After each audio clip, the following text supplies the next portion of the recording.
This was the moment Kody Brown never saw coming. On Sister Wives, Kody Brown has always been the man of the hour. For more than a decade, he's been the undisputed leader of the Brown clan, the one who gets the final say, the voice that steers the conversations, the individual who calls the shots, even if everyone else doesn't agree. Among Mary, Janelle, Christine, and Robyn's homes, Kody's voice has always been the loudest in the room, occasionally inspiring, occasionally divisive, but always dominant.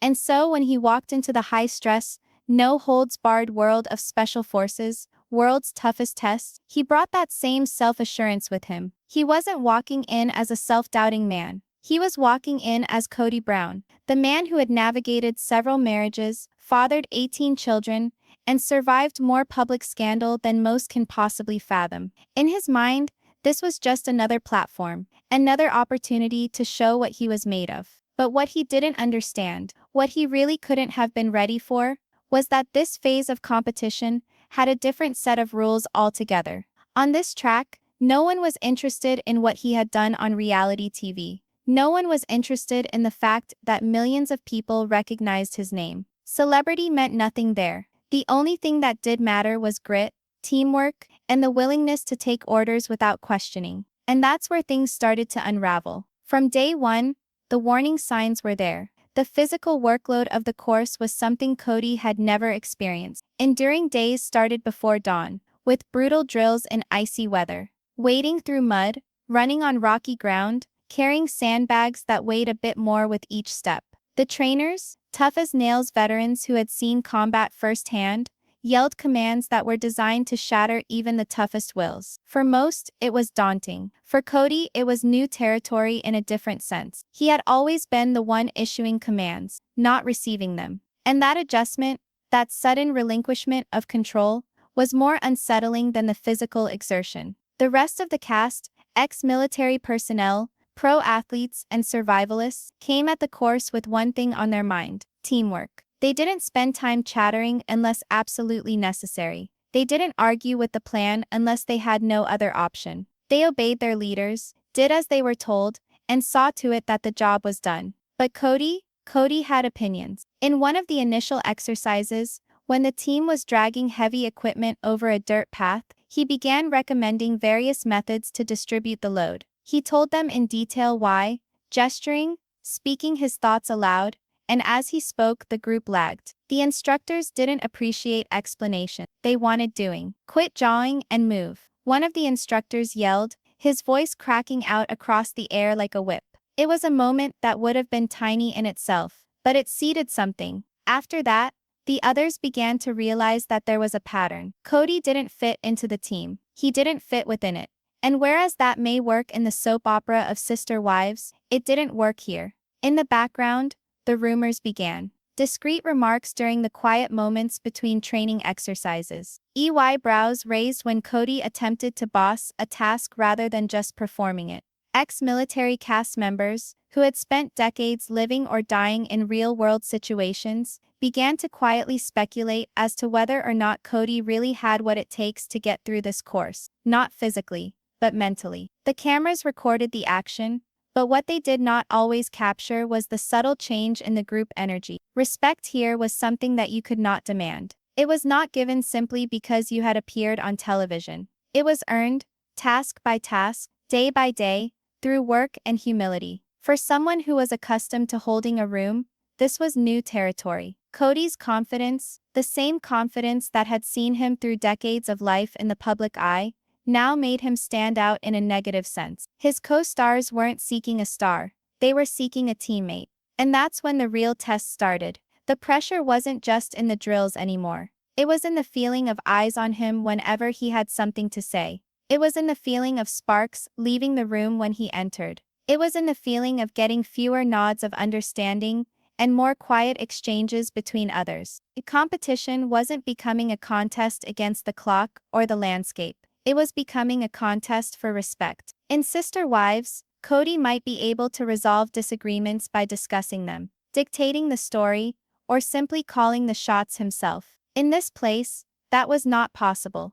In this place, decisions did not belong to him. Orders were not open for argument. And as the days went by, it grew more apparent that his co-stars were not impressed with charm, with television credentials, or with raw nerve of personality. They were impressed with effort, with stamina, and with putting the team ahead of the individual. By the end of that first week, Cody wasn't getting blowback from his wives, or frustration from his children, or blowback from sister wives' followers. This was different, this was bitter. This was public rejection from individuals who were standing right next to him, who saw him not as a celebrity figure, but as just another recruit. It was the opening in the armor, and for Kody Brown, it was the start of something he had never experienced before so publicly and personally. A colossal humiliation that was only going to worsen. Cody entered the Special Forces World's Toughest Test competition with all the confidence in the world. Before filming began,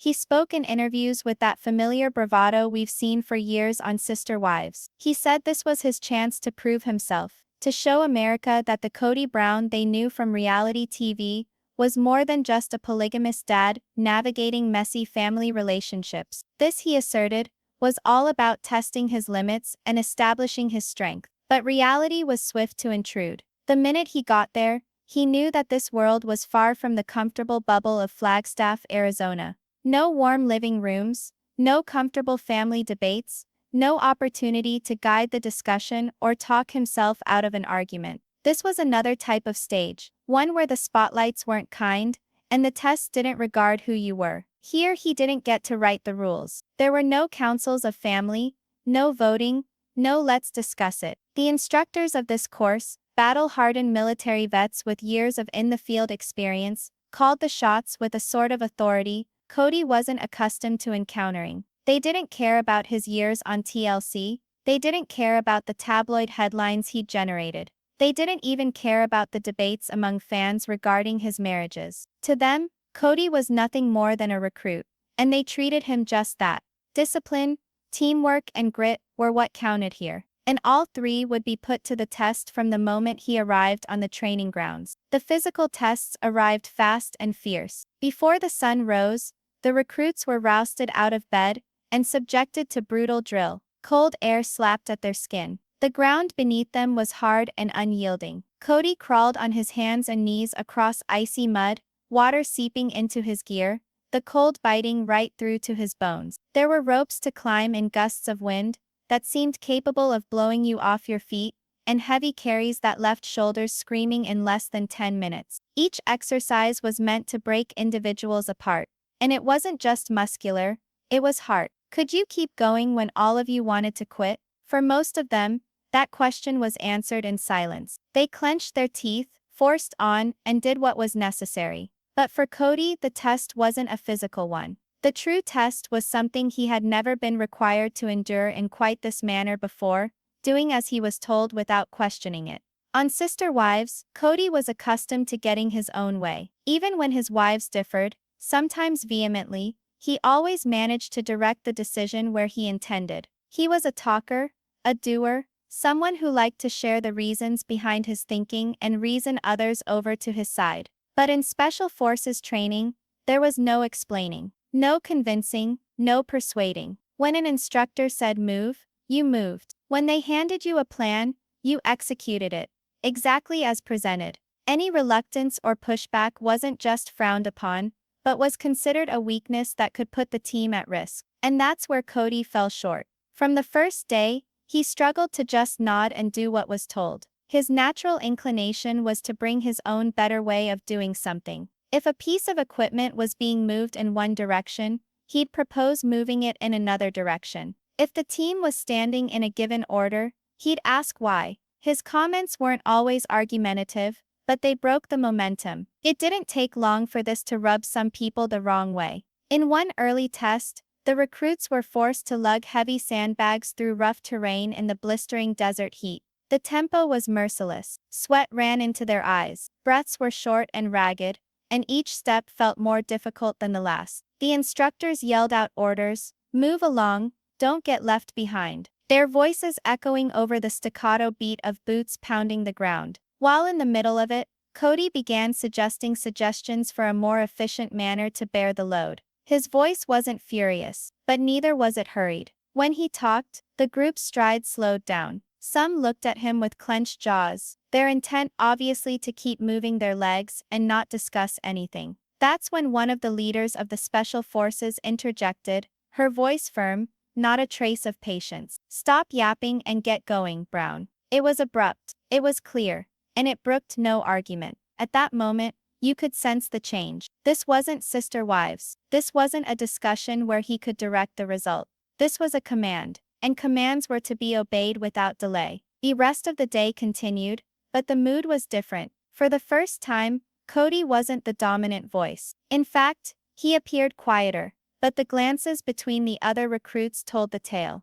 They'd seen the pause, they'd seen the to and fro, and in a place based on trust and harmony, that was the sort of thing people remembered. Before lights went out that evening, it was obvious physically Cody was clinging, but socially cracks were beginning to appear. The men and women who stood alongside him weren't merely assessing his toughness, they were assessing whether he was a person they would trust when the squeeze truly began. And if there's one thing Special Forces training won't tolerate, it's doubt. The breakthrough didn't arrive in a sudden explosion of upheaval. It wasn't a screaming match or a total meltdown. It occurred during the middle of an exercise, a basic, agonizing task, and it said more than any argument ever could. The team had been told to transport heavy equipment over a patch of rocky, uneven ground. It was not merely a matter of brawn. The work involved precision, coordination, and above all, trust. Everyone had to do their part. If one of them fell behind or lost concentration,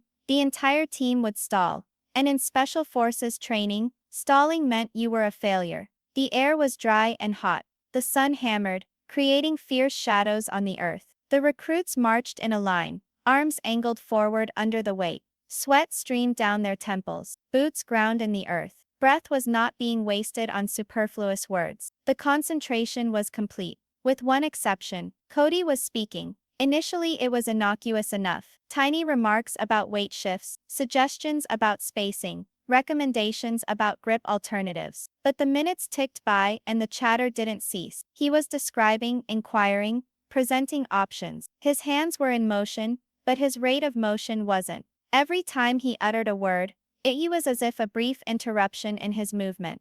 And while he was holding back, the weight wasn't. To the rest of the group, those few seconds counted. Each moment's delay was more time in the sun, more stress on already fatigue-prone muscles. One of the Special Forces instructors, a man whose voice rang with the weight of years of actual combat, finally lost his temper. "Quit jawing and move out, Brown." The order spewed into the air like a thunderclap. Sharply, absolutely. No time for debate. Cody didn't have anything to say to that.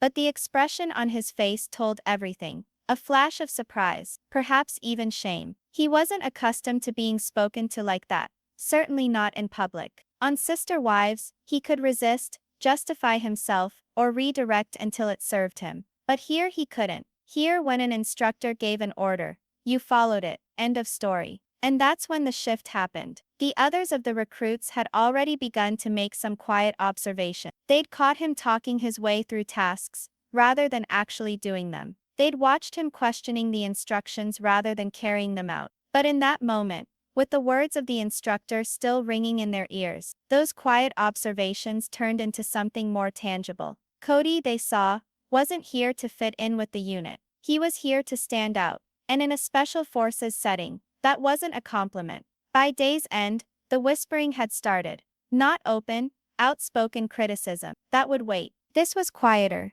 The kind of quiet talk that occurs in the background when the cameras are not focusing on you. A person and another person sharing a glance at a water break. A grumbled remark at dinner. And the discussion wasn't how challenging the course for the day had been. It wasn't concerning the blisters that were appearing on their hands, or the pain in their shoulders. It was concerning Cody's attitude. Others believed he was holding the team back, getting tasks done unnecessarily slowly. Others questioned whether he was even seriously taking the challenge. Was this only another TV reality show stint for him? Another opportunity for airtime and to become the focus of the narrative? Or was he really there to challenge himself, to be part of a team that breathed and lived as one? The problem was, once that seed of doubt was planted, it was almost impossible to undo. For a man who had constructed his TV image on bravado, sometimes tiptoeing on the edge of it. This was risky ground. In the Brown family, confidence had ever been his tool. It was how he commanded, how he persuaded, how he remained in charge, even when the world around him was falling apart. But here, that same confidence was beginning to appear to be obstinacy. And obstinacy didn't win respect around here. The teachers didn't care who you were beyond this class. They didn't care how many people knew your name or were following your story. They cared about outcomes, and outcomes were a result of working as a team. Cody felt it, the small but unmistakable difference in how others treated him. Fewer nods of understanding, less eye contact, side conversations excluding him. In Special Forces training, those were the initial signs that you were losing the trust of the group. And once trust was lost, it was nearly impossible to regain. It wasn't about whether he could get the work done anymore. It was about whether the others thought he could do it. Whether they believed he'd be the one to pull his weight when times were hard, or whether he'd be the one to weigh them down. That unsaid question lingered. And with each passing day, the answer appeared to lean further and further away from Cody. The reckoning moment did not occur behind closed doors. It did not occur in a subdued hallway conversation, or off-camera, in a private low-key discussion. No, it occurred precisely where Kody Brown did not anticipate it to happen, in the midst of blazing hot production lights, with microphones on, cameras rolling and the whole cast in attendance. The team had only completed one of the most grueling days of the competition. They were battered, bruised and filthy, each ragged breath searing in their lungs. It had been a non-stop chain of tests, log carries up mountain, rope climbs and water exercises that left even the fittest competitors gasping. As they assembled for the night debrief, there was an odd tension. Everyone sensed that something had been simmering, unspoken aggravation, sideways glances, and the slightest changes in tone whenever Cody uttered a word. The instructors were at the front, arms crossed, their eyes passing over the group. And then came the moment. One of the most distinguished cast members, a seasoned actor with years of actual combat experience, drew a deep breath and interjected. His voice was even, level, but it had that kind of gravity that immediately stills a room. In Special Forces, he stated, leadership is service, not control. They never yelled, they never pointed, but the message landed with impact. Every human being in that tent knew precisely who they were talking about. You could sense the shared hesitation, glances flicking over to Cody, the tension heavy with unspoken reality. Cody, cross-legged on the floor with his arms slumped over his, attempted a neutral face, but no such mask could conceal the flicker of unease. The words had hit home.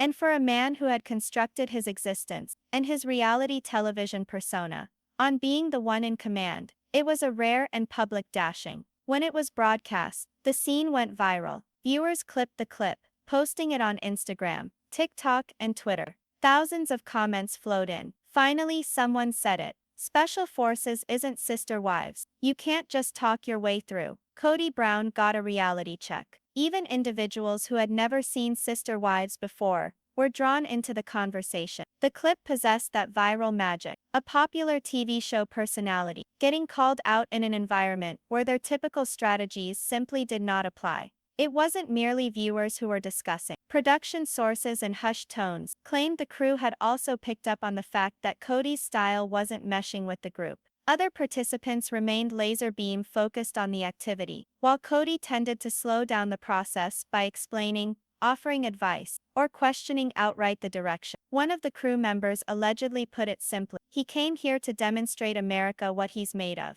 But this isn't about demonstrating yourself by talking. It's about demonstrating yourself by doing. And that's where he's getting left behind. The irony hurt. Cody had gone into the competition wanting to redefine his public persona, to demonstrate that he was more than the polygamist father of sister wives. But what America was witnessing was something else. A man who floundered when deprived of his accustomed dominance. A man who resented taking orders. And a man who, in a world structured on discipline and harmony, could not quite find his niche. The criticism wasn't lost after the incident. In the days that followed, YouTube commentators analyzed the moment, dissecting every facial movement and body language signal. Memes emerged, one of which had Cody holding a clipboard with the caption, "Let me explain how we should do this," as the rest of the team pulled the load without him. His supporters replied that just because he was on a reality show, It did not mean he was suddenly ready for war-style challenge. Others claimed the show only revealed what they had always witnessed on Sister Wives, a man who dominated when he got to call the shots, but failed when required to obey. For Cody, the sting was not just personal. He wasn't competing for bragging rights. He was competing for redemption, for a new episode in his public narrative. But now, instead of being hailed for his grit and perseverance, the internet was abuzz about his failure. By the next challenge, the burden of that public backlash hung heavy. Cody still piped up,